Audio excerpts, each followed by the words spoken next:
Everyone, Ananthi Ramesh பேசுகிறேன். Love and ரிலேஷன்ஷிப்பில் இருக்கக்கூடிய கரண்ட் ஃபீலிங் என்ன வருது அப்படின்னு நம்ம பார்த்து தெரிஞ்சுக்கலாம். உங்கள் பார்ட்னர் உங்ககிட்ட என்ன மாதிரியான விஷயத்த சொல்ல விரும்புகிறாங்க, ஆர் என்ன மாதிரியான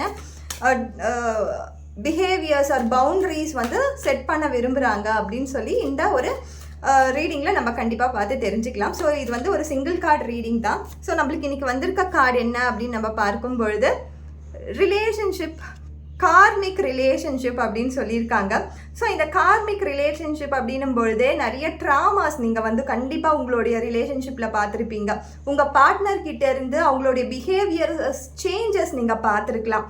ட்ரிகர்ஸ் உங்களை ட்ரிகர் பண்ணி உங்களை வெறுப்பேற்றி அதன் மூலியமாக ஒரு பிரச்சனையை உருவாக்கி ஏதோ ஒரு விஷயத்தை வந்து அவங்க சாட்டிஸ்ஃபைட் பண்ணிக்கணும்னு நினைப்பாங்க. அந்த நார்சிஸ்டிக் கேரக்டர் அப்படின்ற அந்த விஷயத்த கண்டிப்பாக உங்களுடைய பார்ட்னர்கிட்ட இருந்து நீங்கள் பார்த்துருக்கலாம்.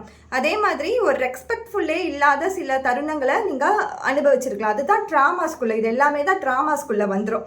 ஸோ இந்த கார்மிக் ரிலேஷன்ஷிப் அப்படின்ற ஒரு விஷயத்துக்குள்ளே நீங்கள் இருக்கீங்களான்னு பாருங்கள். உங்கள் பார்ட்னர் உங்ககிட்ட இருந்து மியூச்சுவலான ரெஸ்பெக்ட் உங்களுக்கு கிடைக்குதான்னு பாருங்கள்.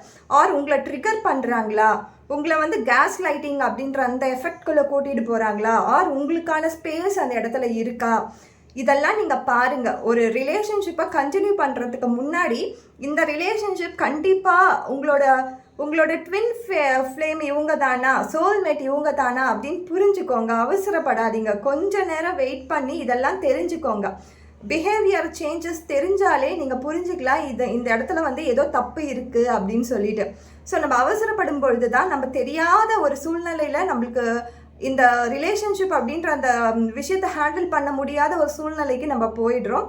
ஸோ லெட் கோ பண்ணுங்க. அப்படி உங்களுக்கு அந்த ரிலேஷன்ஷிப் வந்து ஒரு ப்ரீத்தபிளாக இல்லை, என்னால் அந்த ரிலேஷன்ஷிப்பில் ப்ரீத்தே பண்ண முடியலன்னா லெட் கோ பண்ணுங்க, வாக் அவுட் பண்ணுங்க. ஸோ இதை தான் இந்த கார்மிக் ரிலேஷன்ஷிப் அப்படின்ற கார்டு சொல்லுது. ஸோ எந்த விதமான ட்ராமாஸாக இருந்தாலும் அதை நம்ம பொறுத்துட்டு போகணுன்னு அவசியம் கிடையாது. கண்டிப்பாக நம்மளுக்கான செல்ஃபான ஒரு சோல் நம்மளுக்குள்ளே இருக்குது, அதை நம்ம சாட்டிஸ்ஃபைட் பண்ணிக்கிட்டால் போதும். தேங்க்யூ.